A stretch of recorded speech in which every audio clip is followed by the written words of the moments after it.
আইপিএলে খেলা সবচেয়ে সফল বাংলাদেশি কে? চোখ বন্ধ করেই মুস্তাফিজের নামটা বলা যায়। খেলেছেন ৭-৭টি মৌসুম, গায়ে জড়িয়েছেন ভিন্ন ভিন্ন ৫টি দলের জার্সি। তবে ফর্মে তার কখনোই ভাটা পড়েনি।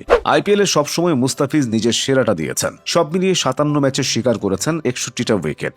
মুস্তার বদৌলতেই ২০১৬ সালে হায়দ্রাবাদ তাদের একমাত্র শিরোপাটা জিতেছিল। সে আসরে তিনি উদীয়মান ক্রিকেটার হয়েছিলেন। টুর্নামেন্টের ইতিহাসে একমাত্র অভারতীয় হিসেবে মুস্তাফিজের সেই কীর্তি আজও টিকে আছে। ২০১৬ থেকে ২০২৪ পর্যন্ত মুস্তাক কিভাবে আইপিএলে রাজত্ব করেছেন বিস্তারিত জেনে নেওয়া যাক। ২০১৫ সালে ভারতের বিপক্ষে রূপকথার মতো উত্থান হয় মুস্তাফিজের।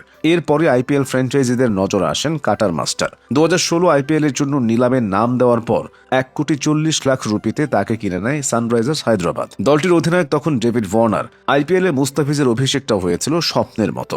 বেঙ্গালুরুর গেইল, কোহলি, ডি ভিলিয়ার্স এবং ওয়াটসনদের নিয়ে সাজানো ব্যাটিং লাইনআপের বিপক্ষে তিনি দারুণ বোলিং করেন। ওই ম্যাচে কোহলিরা ২২৭ রানের বড় সংগ্রহ করলেও মুস্তা দিয়েছিলেন মোটে ২৬ রান, পেয়েছিলেন ডি ভিলিয়ার্স ও ওয়াটসনের মতো গুরুত্বপূর্ণ উইকেট। এরপর হায়দ্রাবাদের একাদশে তার নিয়মিত সুযোগ হতে থাকে। তিনিও একের পর এক ঝলক দেখাতে থাকেন, কখনো ভয়ঙ্কর কাটার, কখনো দুর্ধর্ষ ইয়র্কার। ২০১৬ সালে মুস্তা ছিলেন ধরাছোঁয়ার বাইরে। তার ইয়র্কারে বোল্ড হয়ে মাটিতে লুটিয়ে পড়েছিলেন আন্দ্রে রাসেল। নিয়মিত উইকেট নেওয়া ছাড়াও তার কিপ্টে বোলিং তখন ম্যাচ ঘুরিয়ে দিত।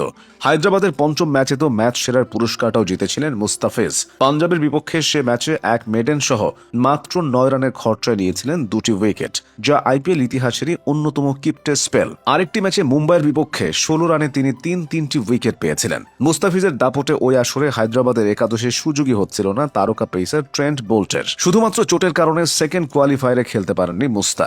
এরপর চোট সারলে ফাইনালে বোল্টকে বসিয়ে আবারও তাকে ফেরানো হয়। সেই সাথে বেঙ্গালুরুকে ৮ রানে হারিয়ে প্রথম এবং একমাত্র শিরোপা জিতে নেয় সানরাইজার্স হায়দ্রাবাদ। সে মৌসুমে মোট ১৬ ম্যাচে ১৭ উইকেট নেয়ার পথে ওভার প্রতি মাত্র ৬.৯ রান দিয়েছিলেন মুস্তাফিজ।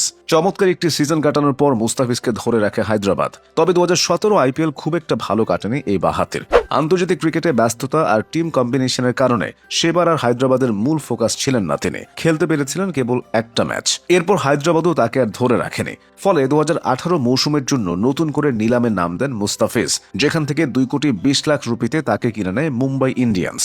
সেবার মুম্বাইয়ের হয়ে ৭ ম্যাচে ৭ উইকেট নিয়েছিলেন মুস্তাফিজ। এরপর টানা ২ মৌসুমে আইপিএলে ছিলেন না এই পেসার। ইন্ডিয়ান প্রিমিয়ার লিগে তার প্রত্যাবর্তন হয় ২০২১ সালে রাজস্থান রয়্যালসের হয়ে। সেই মৌসুমটা খারাপ কাটেনি তার। রাজস্থানের হয়ে নিয়মিত একাদশের সুযোগ পেয়েছিলেন মুস্তা। ১৪ ম্যাচে নিয়েছিলেন ১৪টা উইকেট। এক বছর পর আবার দল পরিবর্তন। ২০২২ ও ২০২৩ সালে মুস্তাফিজ খেলেন দিল্লি ক্যাপিটালসে। প্রথম মৌসুমে ৮ ম্যাচে ৮ উইকেট পেলেও ২০২৩ সালে মাত্র ২টি ম্যাচই খেলার সুযোগ পান তিনি। আর সেই ২ ম্যাচের পারফরমেন্সও ছিল ভুলে যাওয়ার মতো।